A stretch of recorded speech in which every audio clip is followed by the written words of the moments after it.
本来今天跟我闺蜜约着想去牛街逛吃的，看北京这大风呼呼的，听说100斤以下的人都会刮跑，庆幸呀，我115斤，所以拍风的时候我稳如泰山。这么大的风也不能出去玩了，那就在家做点小饼干吃吧。一次做了2个口味，芝士小方和奥利奥小方，酥的掉渣，做法简单又快手，不出门玩的小伙伴们也可以做起来哦。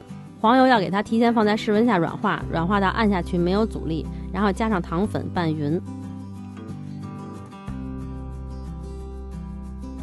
拌匀以后加入蛋黄，然后再用打蛋器给它搅打均匀。打匀以后再加入盐，然后再筛入中筋面粉。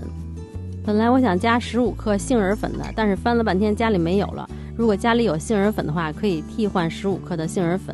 加了杏仁粉以后，这个饼干会更香。先用刮刀把面粉和黄油搅拌均匀，就搅拌成这个样子，还不用成团，然后给它平均分成2份，一份放奥利奥饼干碎，一份放芝士。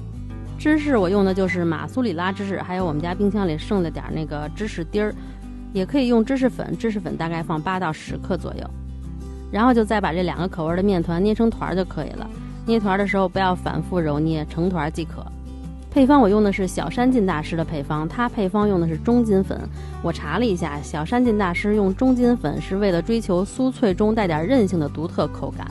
低筋粉的饼干通常会入口即化，但大师用中筋粉咬下去会有轻微的抵抗感，随后才逐渐散开。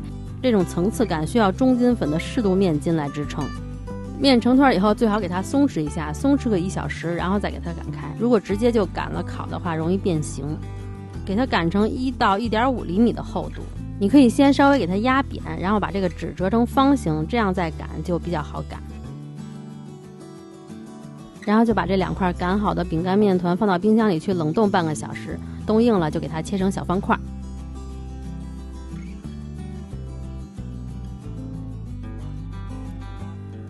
再给它们排列到烤盘上，放到烤箱里去烘烤就好了。我是用风炉150度烤了15分钟。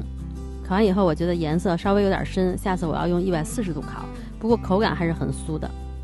也是一捏就碎，但是它不是像低筋粉那样特别容易散开，会有一点点的韧劲儿。饼干是咸香酥脆，非常好吃，大家也试试吧。